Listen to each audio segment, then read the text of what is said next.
Sino nga ba tong tinaguri ang mamaw ng barangay Bayanan?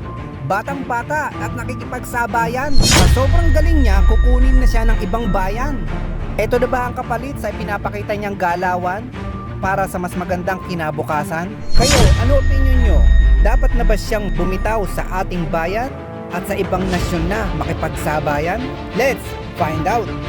Kevin Kiambao, ang Nikola Jokic ng Muntinlupa.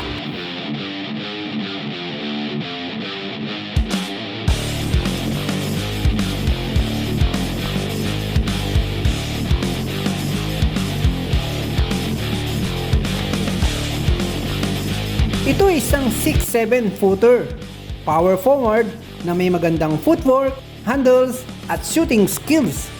Isang lehitimong sharpshooter dahil sa pinaghalong speed, power at pagiging athletic nito para sa kanyang hinahawakang posisyon. Si Kevin Kiambao ay tubong Muntinlupa City, isa sa mga bayan kung saan dito naglipa na ang mga magagaling na player mula sa malalaking kolehiyo na naglalaro sa UAAP at Mapa BBA katulad na lang nila Kevin Racal, Ivan Nel at marami pang iba.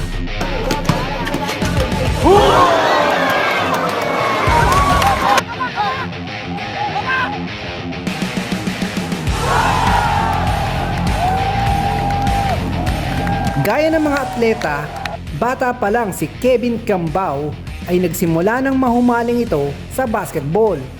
Kaya naman sa mura niyang edad ay maagang nangibabaw ang kanyang galing, lakas at potensyal nito sa pagbabasketball lalo na sa mga kaedaran niya.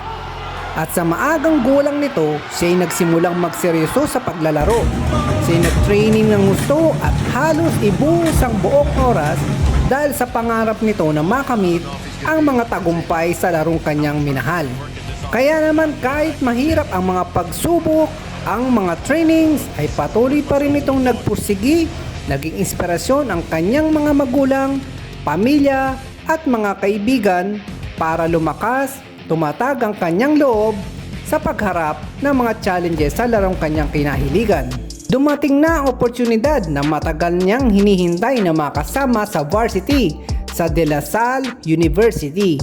At dito nga mga boss, walang sinayang na oras ang ating pride ng Muntinlupa dahil lalo siyang nagsikap, nagpalakas ng gusto upang umangat ang kanyang galawan. Kaya naman hindi kalaunan ay unti-unti na rin siyang nakilala sa kanyang lugar at karera dahil sa mga malulupit nitong galawan na napaka-easy kung titingnan. Ito nga ay napabilang sa malalaking liga sa kanyang barangay, Bayanan. Dito nga pumutok ang pangalan at karir niya dito na isa sa pinakamalapit na shooting guard at slashers na maituturing. Napabilang sa mga kupunan na nakikipagpukpukan para makamit ang kampyonato na hinahangad ng lahat. At dito nga sa sipag at dedikasyon, nakuha niya ang PBA D-League MVP 2023 Aspirants Cup, PBA D-League Champion 2023 Aspirants Cup, UAAP Rookie of the Year 2022, UAAP Finals MVP 2023, at nakamit ang kampyonato makailan lang sa UAAP Championship 2023 sa Team De La Salle University. Hindi pa nga dyan natatapos ang mainit na chapter ng kanyang bakbakan sa Ballis life. Lumipad siya pa ibang bansa para masubukan ang mga bakbakan sa gitnang silangan. Ito nga ang Dubai, isa sa pinakamayamang bansa. Dito rin nga matatagpuan ang pinakamainit na bakbakan ng ating mga kababayan. Dito nga hindi mo nakitang nagpahinga ang pride ng Muntinlupa City dahil lalo siyang nakipagsabayan at bakbakan, naging suki ng malalaking liga dito sa Dubai at ngayon pumuputok ang pangalan at nakikipagsabayan sa mga lehitimong mga malalakas na players at mga ex-PBA, NBA na ginaganap nga mga ilan lang sa Team Strong Group Athletics.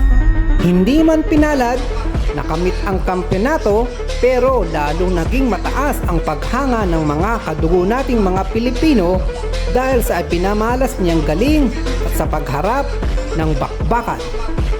Kaya boss, good luck sa'yo at sa mga laban at mga bakbakan na sasagupain mo.